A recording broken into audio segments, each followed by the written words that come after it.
What's going on, guys, and welcome back to Upper Left RC. Today we're taking a look at, you guessed it, Gravedigger. Now, this is my SCX-24 converted Gravedigger monster truck. This thing I've had for quite a while now. I hardly ever run it, mostly because I've got some cheap knockoff Chinese motor in here that doesn't have much torque, so it really takes a while for it to kick in. It's just not that fun to run. It's pretty quick, but overall, I like the look of it. It was a fun build, and I do have fun with it on occasion, but it's just not my go-to truck when I want to have a good time. That being said, we're not looking at mine today. Not entirely. We're going to be taking a look at this guy.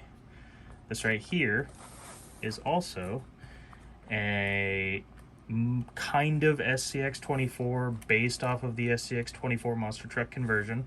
This is a Gravedigger. This one I'm actually borrowing from a local fan slash buddy of mine, Aaron. You might know him as Double A Day. He was kind enough to let me borrow this thing after we hung out this weekend, and I gotta say I'm impressed. This is what a mini monster truck should be. Now, I've seen a couple videos on these. Tony over at CCX has taken a look at these, done some in-depth reviews. He's kind of the master when it comes to mini monster trucks. But I wanted to take a look for myself, see what I thought, take a look at the mods he has, and just kind of run it, show you guys what they can do. Let's jump into it.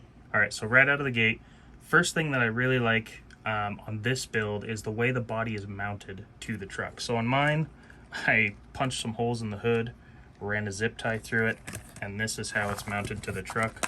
It just kind of tilts on the zip tie. That's what holds it in there. I can get to the electronics. It's not a bad setup, but it's not as cool as this.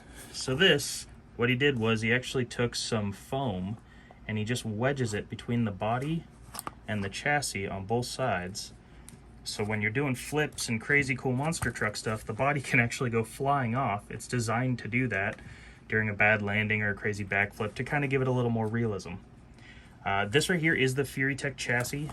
I forget the actual name of it and stuff, but he's got plenty of Mofo goodies on here as well. He's got the Mofo servo, the Furitek Tegu, he's got the Mofo wheels, and guys, I gotta say, these Mofo Racing MT tires are so nice compared to the AMT model tires that I've been using on mine and that a lot of people used back when these first came out. These work, but they're very hard. These are actual soft, supple rubber. You can like bend and flex them. Look at that. I can pinch it together. This stuff is not like that. It's very stiff, hard, plasticky rubber. It barely flexes, whereas this you can like bend and mold and do whatever you want with it. So, +1 to this build. The other thing it's got is from Furitek, it runs these axles. These axles are pretty much the exact same thing you find in the RGT 24 scale rigs or the Enduro 24. They're almost identical. In fact, this one had a busted knuckle right here. Aaron kind of went crazy with it and broke it when he was showing it to me and driving it. So this wheel kind of just free spun. It's locked back in place now. I replaced the axle out of my busted RGT that was already broken and kind of a trash pile anyways. So, axle got donated to a worthy cause. It does have the double shock suspension at each corner, so it's nice and bouncy. It's still got some rigidity, so it can hold its own. It's not flopping all over the place. And it is extremely fast, guys. The thing that makes it so fast is the Mofo BAM motor, or BAMF. I'm not even sure what it's called. See it in there? Mofo. This thing is a monster. At first I thought it was like a longer nano beast. I'm not super up on what he's releasing because he releases stuff like every week there's something new. It's all awesome, so I try and catch it when I can, but this motor is super cool. In fact, I'll show you how fast this thing rips. All right, we got this thing all fired up. Check this out.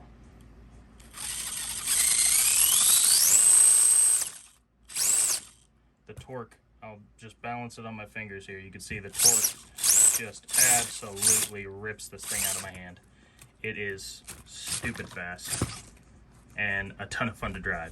So what we're gonna do, now that we've kind of looked at it, we got a good breakdown of the chassis. I like the design, I like the styling, I like the metal, the alloy. It makes it much more rigid. It can definitely take a beating because I've seen this thing bounce around and flip off the concrete, and it's totally fine other than the weak axles in these, or the axle shafts in these axles. That's one thing that might be nice to get an upgrade on.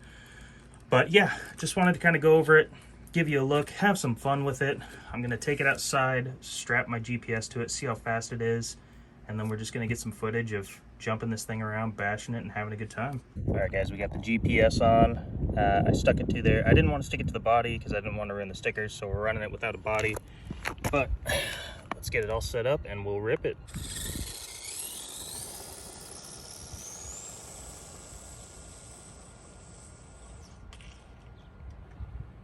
As soon as I come off that throttle, man, it just flips over. It's got instant brake.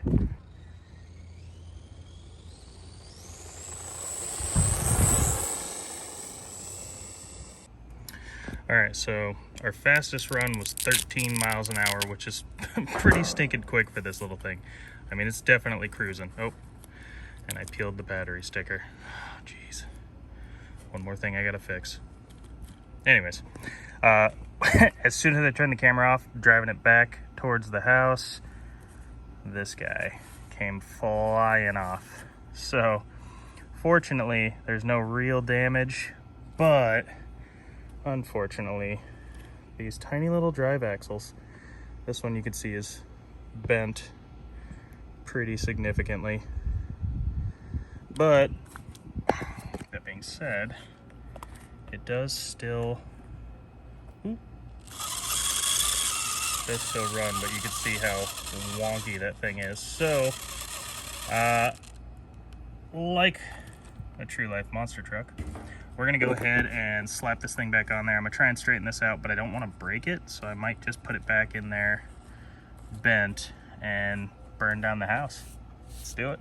All right, so we got it repaired. I was able to bend it back a little bit. It's still kind of wonky in there, but as you can see, it's holding in there for now. So we're just gonna see what we can do.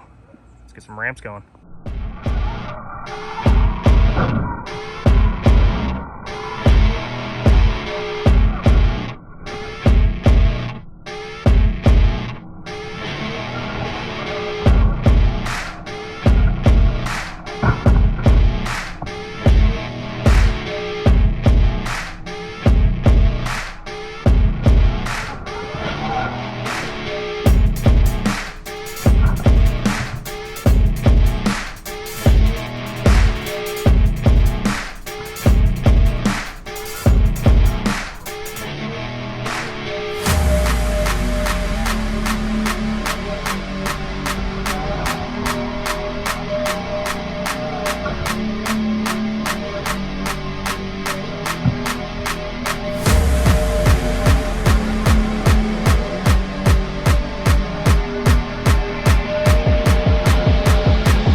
guys, Gravedigger's got a boneyard, and we're gonna throw the front axle of this truck in it. I'm sure as you can see in the slow-mo footage, these guys are gone. This axle, the very end of the axle shaft, the ball joint snapped on this side. It's the same thing that happened to it the other day when I fixed it. I don't blame this axle in particular, or I mean I do, I guess. The RGT axle that I replaced it with was not as strong looking or as thick as the Furitek one that was in here, but that being said, both have broke, and it's in the same spot on both of them. The little ball ends on the ends of the axles are just so thin, and this thing's got way too much power for its own good. It's a ton of fun, great little ripper, super durable other than that, and the rear axles have absolutely no problem. They're still locked in place, ready to rip. Fun little two-wheel drive truck even after they snapped, and the mofo servo had no problem steering some dead tires. So, hope you guys enjoyed the footage. Thanks again to Aaron for letting me borrow this thing. I'm gonna try and get this thing fixed up for you, buddy, before I return it. And yeah, hope you guys enjoyed. I'll see you next time.